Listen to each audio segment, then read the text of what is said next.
Delegates from across the African continent have gathered in Central Africa, and that's to discuss ways of furthering Africa's growth and how to fund that, among other things. The African Development Bank Group's annual meetings began in Malabo, Equatorial Guinea yesterday.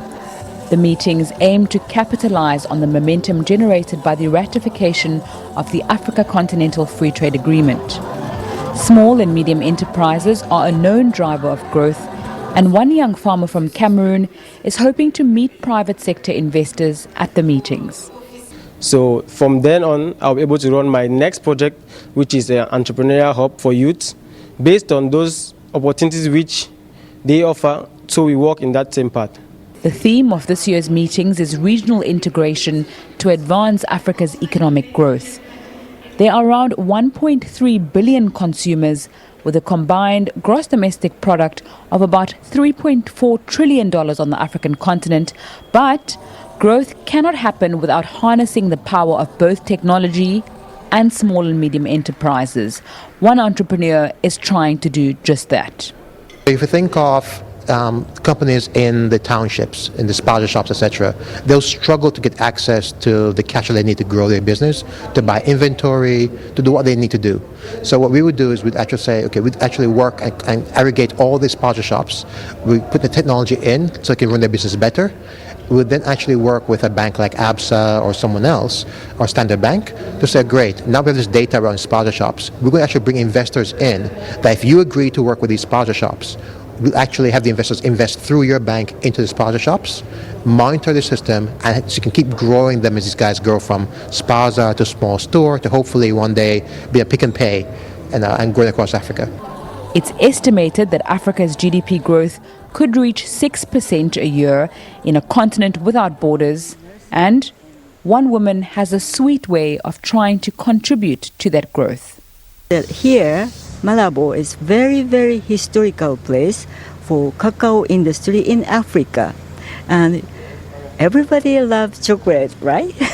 So we are doing to expand more, agriculture development with sustainability with the people in rural area here. Nzinga Qunta, SABC News, Malabo in Equatorial Guinea.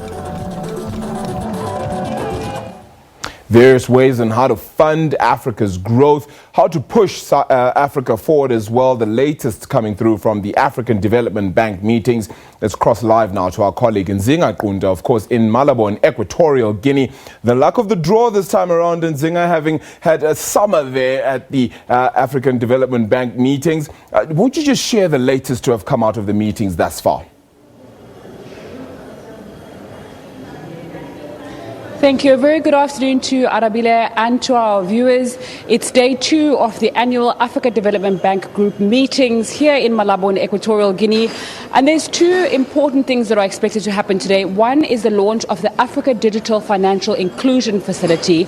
That's a facility that aims to bring around 332 million people who are excluded from the economy currently on the African continent into the economy. About 60% of those people who are excluded are women. And obviously that's a way of also trying to drive that growth that we've just been speaking about in the package.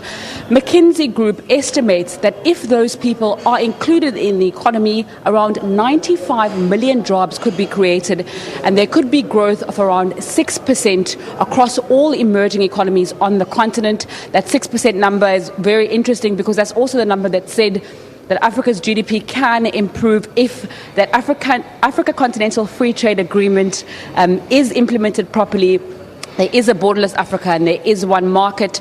So we know that the focus of the meetings this year is regional integration for Africa's economic growth, and we'll be focusing a little bit more on that later on. We also know that the first meeting of the governors of the bank is set to take place in about half an hour. Those are statutory meetings that we know that have to happen in order to say the progress that the bank has made, the funds that they have made. There's also going to be an election of the president that's going to be taking place. But for more on this theme on regional integration for Africa's economic growth, I'm joined by the Director of Regional Integration of the bank. Thanks so much for your time, Director Munu. If you could just talk to us about what that practically means and how you can see regional integration happening tangibly on the continent.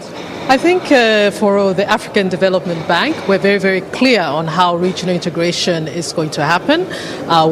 We've looked at infrastructure connectivity as one of our pillars of our strategy on how we are going to integrate the continent, looking at physical but also looking at some of the non-tariff barriers that make it difficult for goods and people to cross borders. The second area is looking at trade and investment, trying to grow larger markets within the continent. Very important, particularly for small countries, to have access to larger markets to try and see how we can attract FDI within the continent. The third area is really financial integration, looking at areas such as payment systems, looking at areas such as remittances, making it easier for remittances and also to try and bring down the costs of sending remittances across borders, but also having similar payment systems. We're hoping that all this, if put together, will make it, and together with the African Continental Free Trade Area, will be able to move the continent and develop further.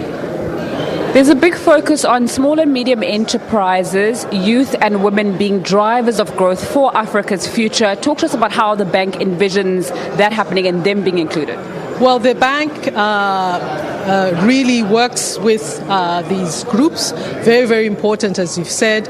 But for us, what we see within the regional integration context is to see how we can bring in some of these SMEs, how we can bring in women entrepreneurs and youth entrepreneurs as part of regional value chains. We have what we call anchor industries. For example, I'll give an example of South Africa, which has a very good car industry, for example.